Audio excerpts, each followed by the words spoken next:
one brave lady, because she could have stayed where she's now living and stayed completely safe in the circumstances, but she has flown over here especially to be with us today to tell her story. So please support her, look out for her, follow her case, tell everybody about this. And as you know, if one of these very high-profile cases, of which hers is definitely one, really gets to the mainstream media, and Vicky's is already in several mainstream newspapers, this could begin to bring the wall down. We could get everybody talking about this issue, and that's ultimately what we want. We want the whole of Britain to be talking about what's happening to the children, don't we? Yes? Okay. Brian? No? I'm wondering if I can ask Maggie to come up and step into Brian's breach, as it were, because Maggie has been very active in this whole area of trying to get justice in the family courts. So since we have a few extra minutes, perhaps Maggie can just... She's another huge hero of our movement. Well, everybody's heroes, but she's one of the hardest working people. Maggie Tuttle. Hi everyone. Well, I'm a grandmother and I've lost the right to see my grandson. And the courts have now put a gagging order on me because I threatened social services with an investigation. They have lied with deceit. I've been a campaigner for 36 years. I helped to change the prison system in this country back in the 70s. I saw a lot of sorrow. I didn't cry, you have to carry on. But my God, what I found out, it had to happen close to home for me to now find out what's happening to children. They're stolen and they're sold. Remember, foster agents and adoption agencies, they're not owned by the government, they're private businesses. And if social workers do not give them children to sell into the foster and adoption, you haven't got a business, have you? So it's all down to money. They advertise, do you want a career? Does anyone want a career in fostering? You can get £500 plus a week per child, tax-free, and lots of other benefits. So if the social workers are not handing on a plate to the adoption agents and the foster agents, then there's no kids to sell, is there? Is there anyone? No. Exactly. So it's time that we all got together. You all go away. Do your own research. You don't have to listen to me or believe me. But by God have I found out via my grandson. And by rights, if the police knew I was talking to you, they're going to lock me away for 6 months. The other point is I've just handed in a letter to number 10 Downing Street. Under a gagging order in this country, you're not allowed to speak to anyone. So I wrote to Mr. Cameron, we the public are having gagging orders put onto us, which means I've been told you cannot speak to John Hemming or to David Amos, your own MP. So if I can't speak to an MP, am I allowed to speak to the Prime Minister? Am I allowed to send a letter to the Queen? No. That's our freedom taken. And they're doing a lot more, believe me. They really are. So come on, guys and ladies. Get together, sign the petition that's up. We need the family courts open. Stop the selling of our children. There are children out there who need help and support and who have been abused. That is very true. But there's thousands of kids every year. Social workers will not put them with the grandparents or immediate family. They shove them for sale. And that is it. So it's up to you guys to do something. Yeah, very important message. I'm told that Brian Gerrish is not far off, but we'll go straight on after that, I think, with Sophie.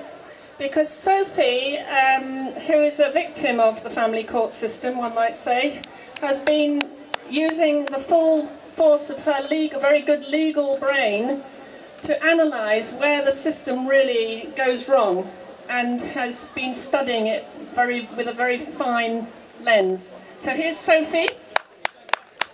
Thanks, Belinda. I must just thank Belinda at this point, because I don't think I'd be able to stand up here without the support that she's given me over the past year and certainly the last couple of months. But yeah, as Belinda said, I'm a victim of the family court like Maggie. I've experienced it firsthand, and you might find it quite unbelievable that children are being taken from safe families like Vicky Haig's and given to paedophiles like Vicky Haig's ex-partner. And I will tell you how that happens.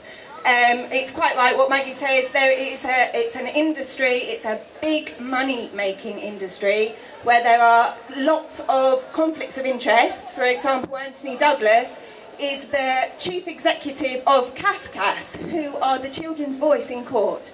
He is also the chair of the British Agency of Adoption and Fostering. Every time a child is taken by a social worker who has adoption targets, they have financial incentives to take children, they take the child, and they get the temptation of bonuses and promotion in order to take children, and so that tempts them to behave completely ruthlessly and lie in court. As the court do not need any evidence, they can rely on hearsay alone. They don't need to prove anything beyond reasonable doubt. They can prove it on the basis of balance of probability. And basically what that means is, if a social worker makes an allegation against you as a parent, then that is treated as fact. You are guilty unless you can prove beyond reasonable doubt that the social worker has lied. And in most of the cases, because the social worker is hiding your children from you, and you've got no idea where those children are, any time you get to see the children, you are supervised by two other social workers, then it's impossible to ask the child whether what the social worker is saying that child said is true or not. So the social worker can basically make up anything they want and present it to the court as fact. The judge will say, yes, that's I found it on fact, I don't need any evidence, and therefore you have, I find fact that you've abused your child, and because you've denied it, you've now become a liar, and that's fact as well. So basically, and because it's in secrecy, there's no jury, there's no one allowed into that courtroom except for all the lawyers and social workers that are against you. They can do absolutely anything they want.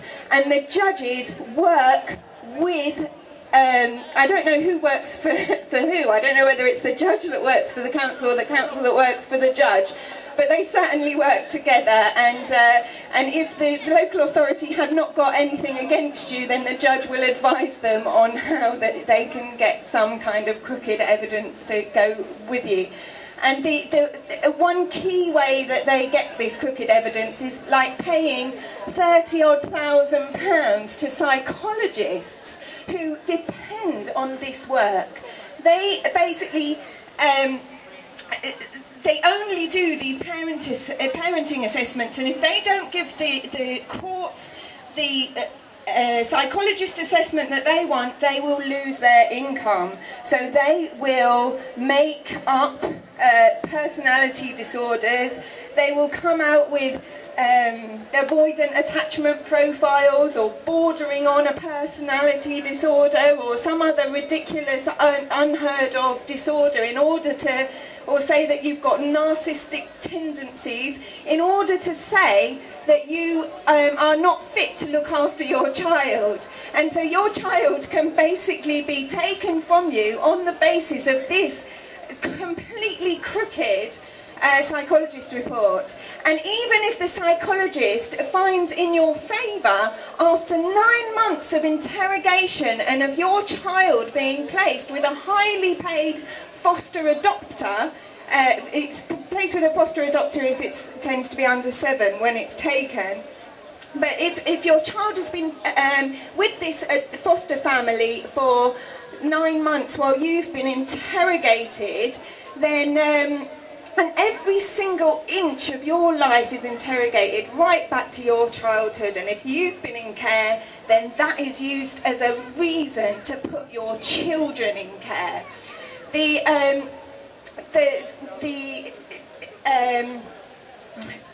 After 9 months, if they've got nothing against you, what the court will say is that they use the welfare principle, so that if the child is, and they will say that it's the welfare of the child that is paramount, and although you seem to be a good parent, the child is settled with the foster care or a foster adopter, and therefore the child has to be adopted.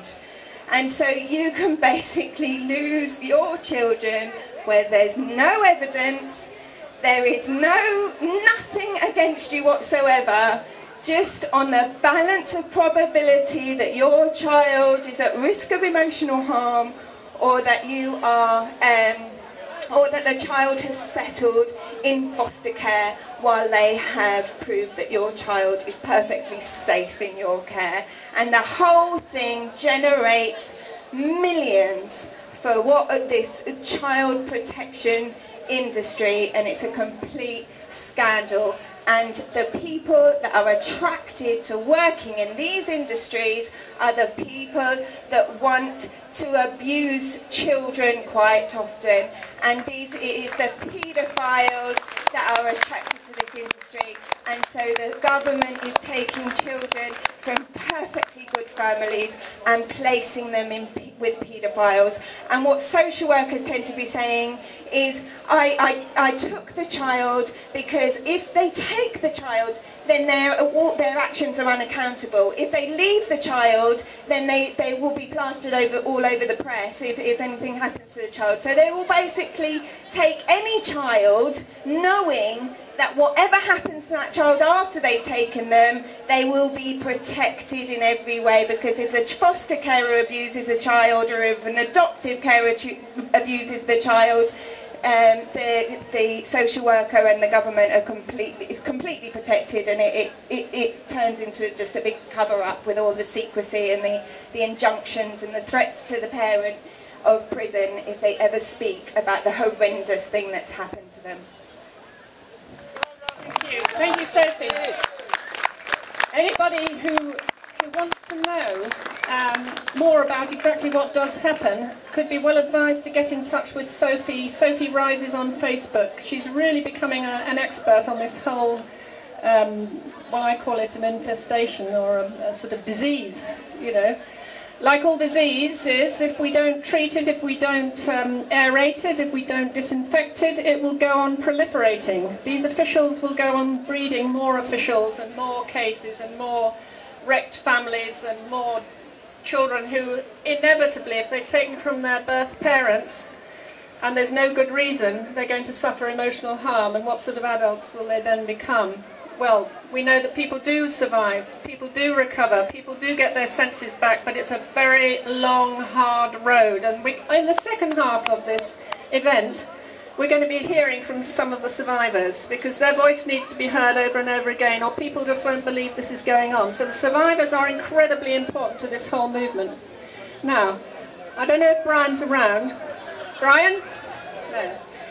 I think we'll go straight on to one of the categories of high-level abuse that I mentioned at the beginning was this state abuse against other states, other nations, other indigenous peoples of this world. And there's been one huge champion standing up for this and speaking on our platforms in the last few months, who unfortunately, and very strangely one has to say, since he was about to speak here, is not with us. And why? Because he's been deported back to his country. And why? Because he's giving public lectures. Well, What's wrong with public lecturing? Lots of people come from over the seas to lecture to our audiences here.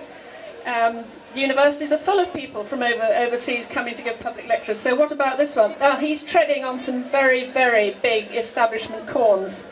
And his name, of course, is Kevin Annett. He was deported last weekend. We wish him very well with the campaign from wherever he is. Luckily, we have Cornelius, who can stand in for Kevin. We have this coffin represents the, well, he always mentions this figure of 50,000 murdered children, native Indian children murdered in the residential schools in Canada, run mainly by the Catholic Church, so Kevin has got it into the Pope big time.